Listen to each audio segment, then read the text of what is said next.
How you doing, chat? Welcome back to another one-year Bible read on the Limitless Core channel. Today is going to be day 230 in a row of our one-year Bible read. Give me 1 second, getting to my page here. There we go. And today we're going to be reading from the 18th. Why are we reading from the 18th instead of the 16th, chat? Because we're 2 days early. We started 2 days early. And we're going to be doing this for 365 straight days. Today is day 230 in a row. And today's verse is coming from a new place in the Bible today, Esther.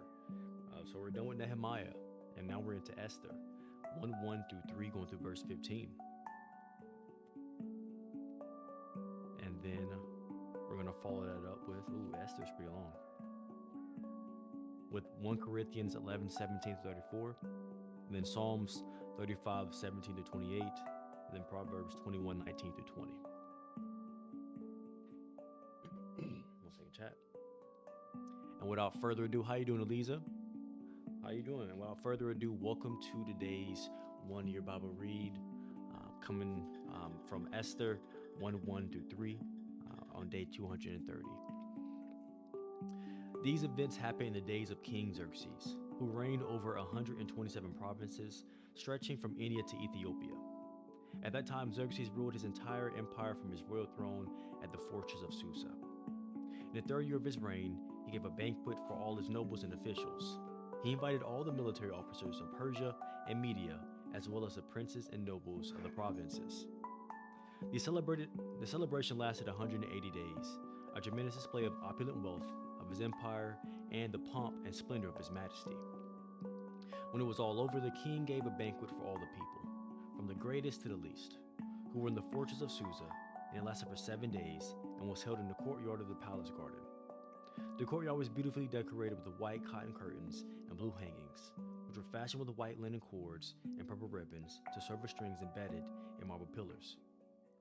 Gold and silver couches stood on the mosaic pavement of porphyry, marble, mother of pearl, and other costly stones.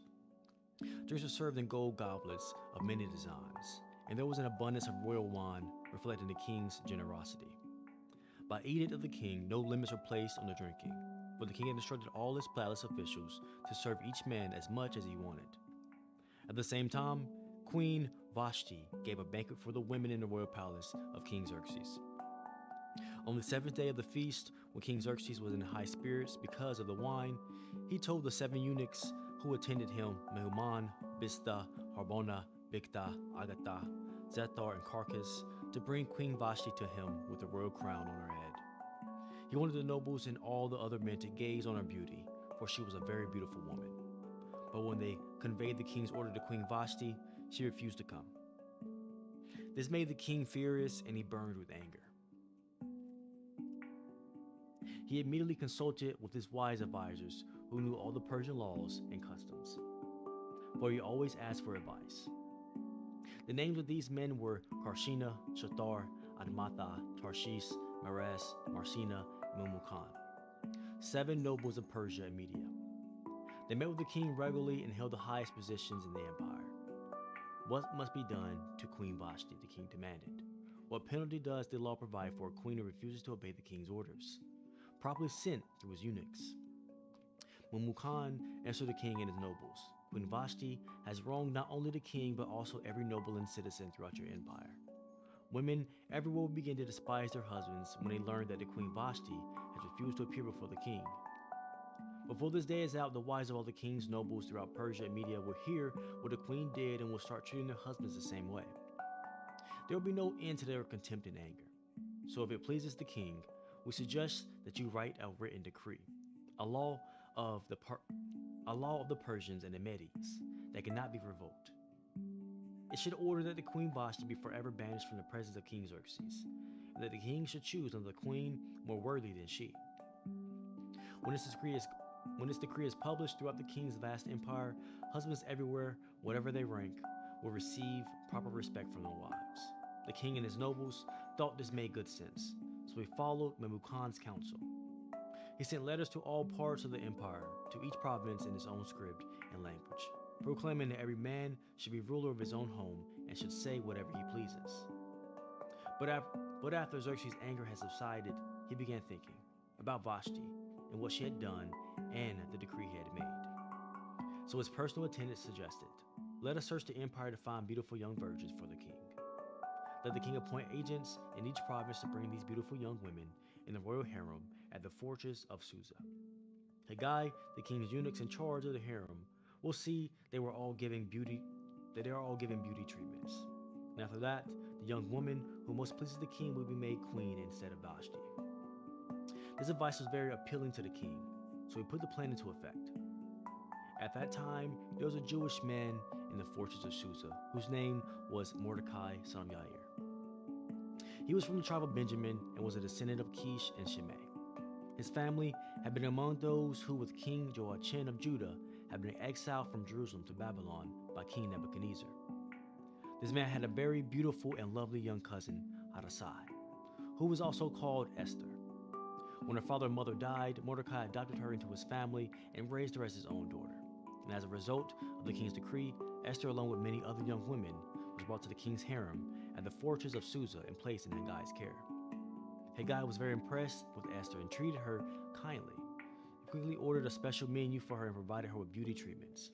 He also assigned her 7 maids specially chosen from the king's palace, and he moved her and her maids into the best place in the harem.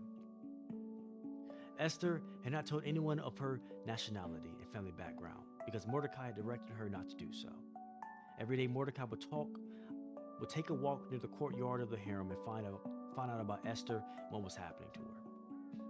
Before each young woman was taken to the king's bed, she was given the prescribed 12 months of beauty treatments, 6 months of oil of myrrh, followed by 6 months of special perfumes and ointments. When it was time for her to go to the king's palace, she was given a choice of whatever clothing or jewelry she wanted to take from the harem. That evening, she was taken to the king's private rooms, and the next morning she was brought to the second harem where the king's wives lived.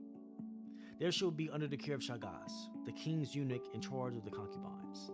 She would never go to the king again unless he had especially enjoyed her and requested her by name. Esther was the daughter of Abihail, who was Mordecai's uncle. Mordecai had adopted his younger cousin Esther. When it was Esther's turn to turn to the king, she accepted the advice of Haggai, the eunuch in charge of the harem. She asked for nothing except for what he suggested, and she was admired by everyone who saw her. Esther was taken to King Xerxes at the royal palace in early winter of the 7th year of his reign, and the king loved Esther more than any of the other young women. He was so delighted with her that he set the royal crown on her head and declared her queen instead of Vashti. To celebrate the occasion, he gave a great banquet in Esther's honor for all his nobles and officials, declaring a public holiday for the provinces and giving generous gifts to everyone.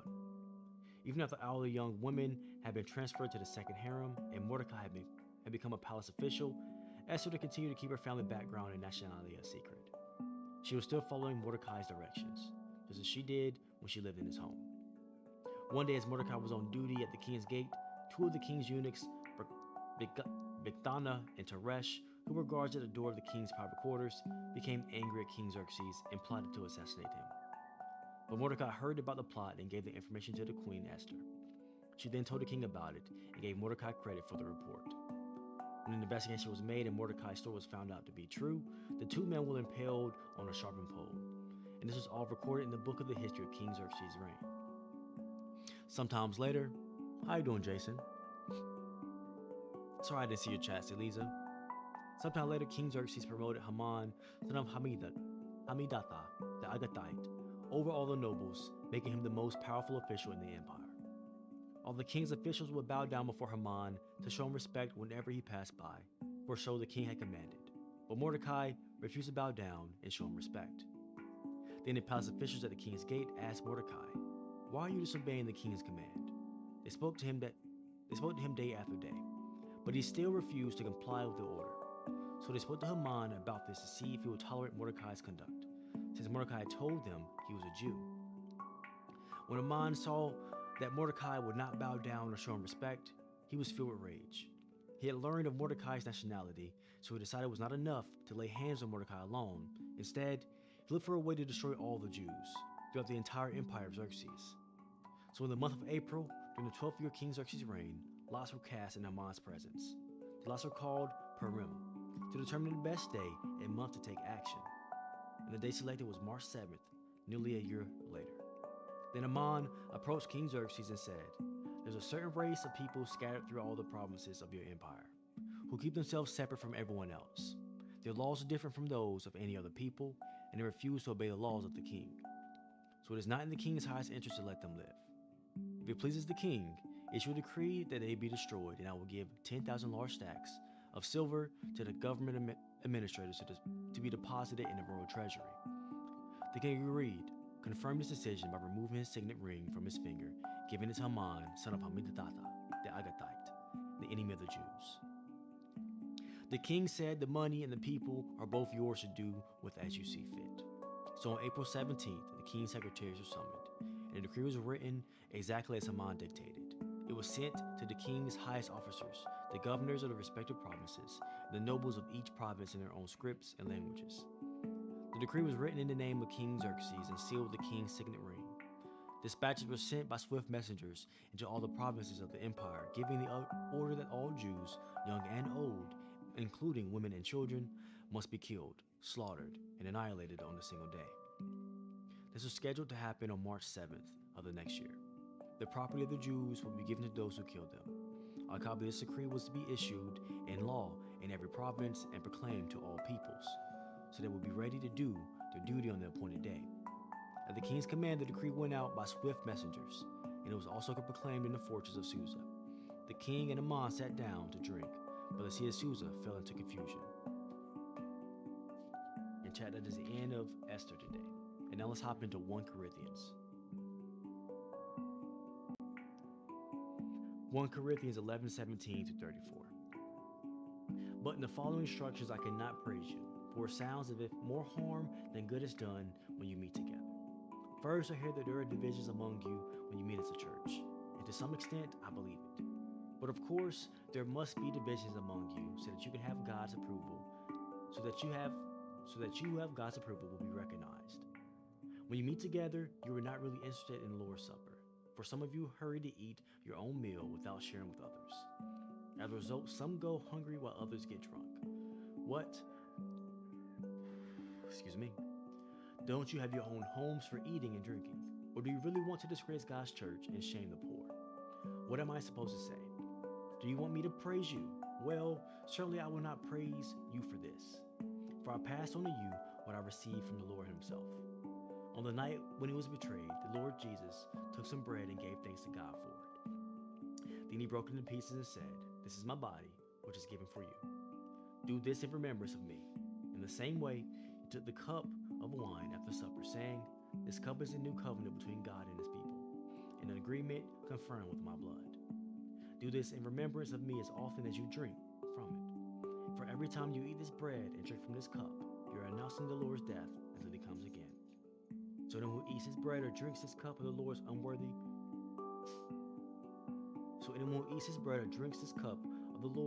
unworthily is guilty of sinning against the body and blood of the Lord.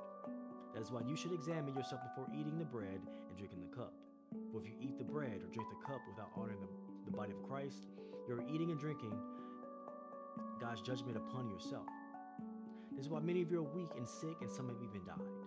But if we would examine ourselves, we will not be judged by God in this way. Yet, when we are judged by the Lord, we are being disciplined so that we will not be condemned along with the world. So my dear brothers and sisters, when you gather for the Lord's Supper, wait for each other. If you're really hungry, eat at home so you won't bring judgment upon yourselves when you meet together. I'll give you instructions about the other matters after I arrive." And now, Psalms 35:17-28.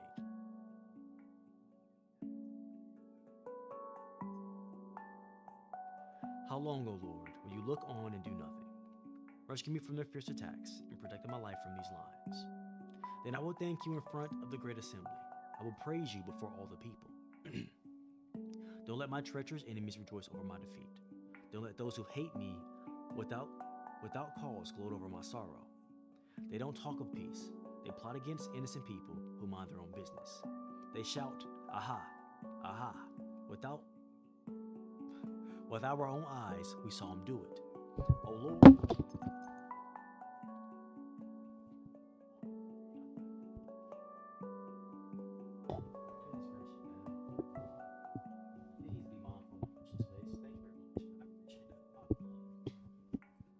yeah, you don't care.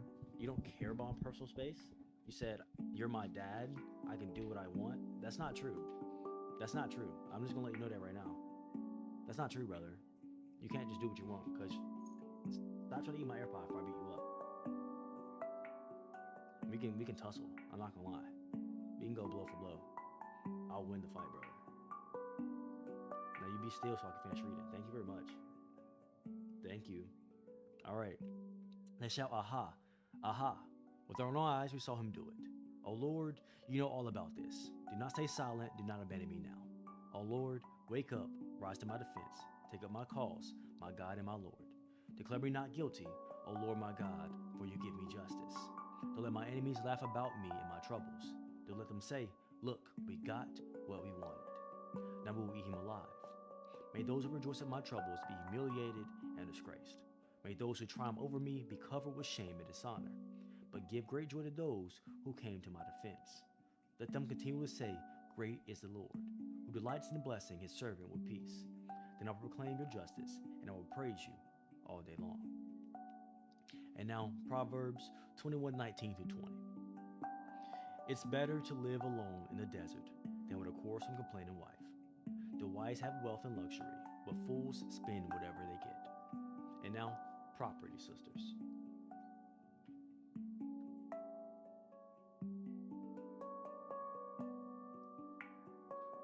Property, sisters. In the days of King Xerxes, Mordecai, and Esther, women were treated as property. The king had a queen, and he had other wives, concubines, split into harem 1 and harem 2. When the king called for a particular woman, she had to go, and she would most likely never go back home. Instead, she would spend the rest of her days in the harem, corralled like cattle with other women. Jesus did not treat women like this, yet some Christian men still treat women as property. The courageous Esther was so much more than someone's property. We need to treat women the way Jesus did, with full dignity and value. Ooh, bars. Did you hear that? Okay, chat. Now we're going to turn off this camera, ask for clarity, wisdom, discernment of today's word, and then I'll be right back.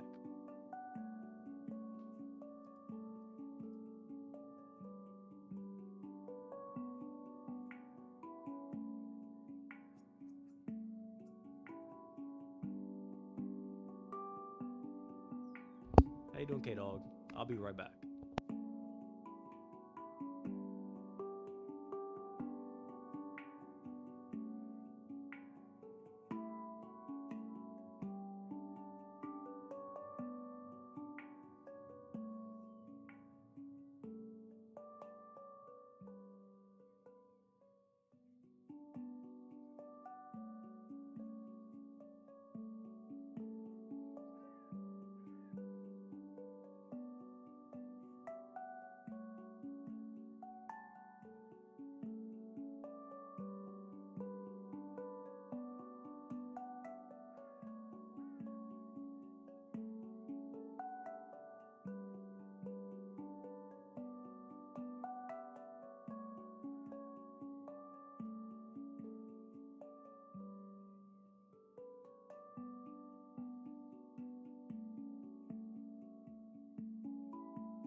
today's gonna be another day where um, the real the real message I really want to talk about today is this last piece right here called "Property Sisters." That's at the very end of today's read, and I'm just gonna read this and I'm gonna leave it just like that, okay? Um, and tomorrow maybe we'll have something that we other than that to say, but I'm not gonna speak unless I'm led to speak. So I'm gonna read this, and then um, that'll be today's message, right? So, um, property sisters. In the days of King Xerxes, Mordecai and Esther, women were treated as property. The king had a queen, and he had other wives, and concubines split into harem one and harem two. When the king called a particular woman, she had to go, and she would most likely never go back home.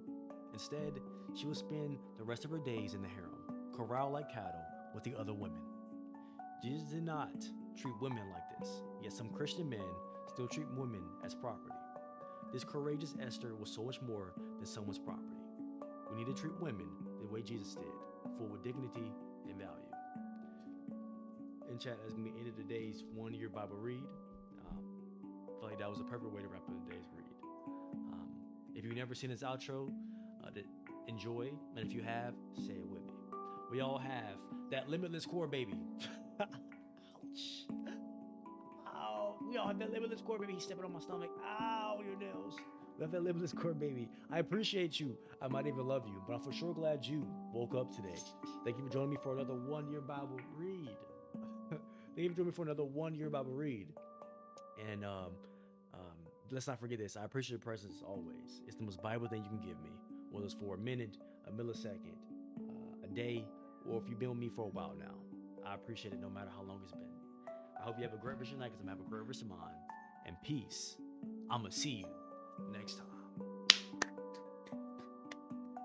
Day 230. If you want to do this and join me again, I'm just going to tell the truth. Sometimes when I'm conflicted on what I'm reading, I kind of stutter. I'm not going to lie. I was feeling conflicted on the way he was treating everybody. I didn't like it. So I was kind of stuttering. My inner voice was talking while I was trying to read, Yeah. So, yeah. So forgive me when I tear up my sentences. It just kind of happens. But if you want to join me, subscribe, like, turn on post notifications. We're doing this for 365 days, and we're thinking about doing this twice. So it's going to be for 2 years instead of, just one. But this year, so far we're on day 230 in a row, and I hope you join me tomorrow for day 231. Peace, for real this time. Have a great rest of your night, because I'm going to have a great rest of mine. Good night.